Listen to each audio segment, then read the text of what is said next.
আমরা হচ্ছে অঙ্গনওয়াড়ি কর্মী। আমরা বিভিন্ন জেলা থেকে এসেছি পশ্চিমবাংলার।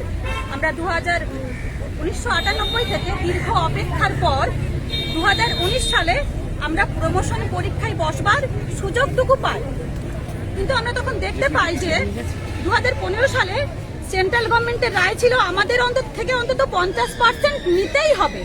বাকি টোটাল ভ্যাকেন্সির 50% আমাদের থেকে নিতেই হবে, বাকি 50% অন্য ব্যাপার।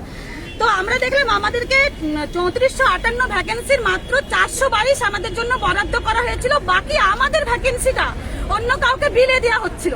আমরা মহামান্য কাদের ক্যান্ডিডেটদেরকে যারা ডিপার্টমেন্টের নয় তাদেরকে বিলে দেওয়া হচ্ছিল আমাদের ভ্যাকেন্সিটা। আমরা একাধিকবার ডিপার্টমেন্টে বলেছি সেই বিষয়ে, ওনারা কোনো কর্ণপাত করেননি। আমরা আদালতের দ্বারস্থ হয়েছি এবং মহামান্য আদালত আমাদেরকে আমাদের 50% মানে শূন্য পদে আমাদেরকে দেওয়ার জন্য অর্ডার করেছেন। সেটাও আজ 6 মাস হয়ে গেল, ডিপার্টমেন্টের কোনো ভ্রুক্ষেপ নেই। আমরা চাই এই সপ্তাহের মধ্যে, এক সপ্তাহের মধ্যে ডিপার্টমেন্ট আমাদের সমস্ত শূন্য পদ আমাদেরকে দিয়ে আমাদেরকে বুঝিয়ে দিক। আমরা চাই প্রমোশনালদেরকে দিয়ে আমাদের যারা পিএসসি উত্তীর্ণ হয়েছে 1152 জন, তার মধ্যে 400 জনের নিয়োগ দিয়েছে, বাকি আমরা পড়ে রয়েছি। আমাদেরকে অবিলম্বে নিয়োগ দেওয়া হোক আমরা চাই। আমার নাম মমতা প্রতিহার। আপনারা কি কি দাবি নিয়ে আজকে আপনারা এসেছেন? আমরা দাবি নিয়ে এসেছি, আমরা যারা পিএসসিতে উত্তীর্ণ হয়েছি 1152 জন উত্তীর্ণ হয়েছি। আমাদের সিট সংখ্যা 1713, যেটা আদালত নির্দিষ্ট করে দিয়েছে। তার মধ্যে আমরা আপাতত পিএসসিতে যারা উত্তীর্ণ হয়েছি তারা সকলেই তার মানে নিয়োগ পাওয়ার যোগ্য।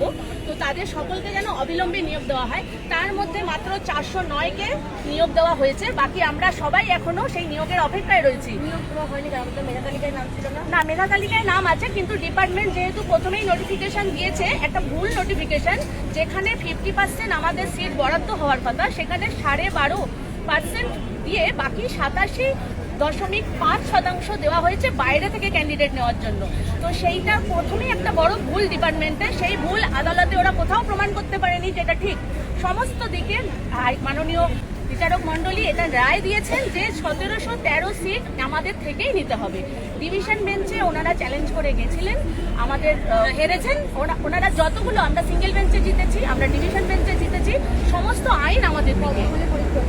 2019 সালে 21 বছর পর। এখন আপনারা কি করেন? এখন আমরা অঙ্গনওয়াড়ি কর্মী, আমরা অঙ্গনওয়াড়ি কর্মী পদে রয়েছি। সেটা থেকে আমাদের প্রমোশনাল পদে যাওয়ার একটাই হচ্ছে সুপারভাইজার।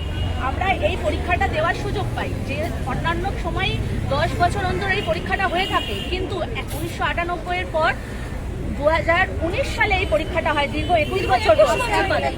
আপনারা কি এখন চাইছেন যে প্রমোশনাল যে পদ সেই পদে যেতে?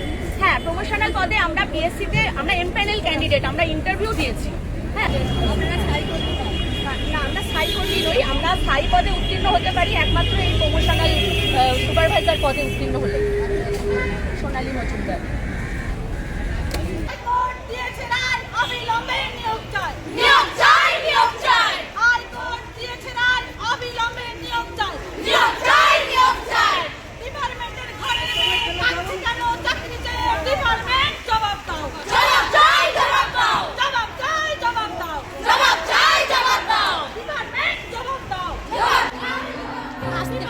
माना कि मुश्किल है सफर पर मुसाफिर ओ कहीं अगर तू रुका तो मंजिल आएगी ना फिर कदम कदम मिलाए जा गगन गगन झुकाए जा रख हौसला कर फैसला तुझे वक्त बदलना है डरना तो बंदया रुकना तो बंदया राह पे चल बंदया डरना तो बंदया रुकना तो बंदया राह पे चल बंदया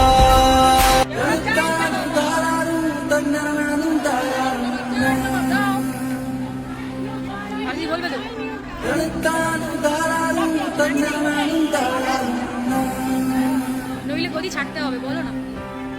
बंदया रे बंदया बंदया रे बंदया राह पे चल बंदया।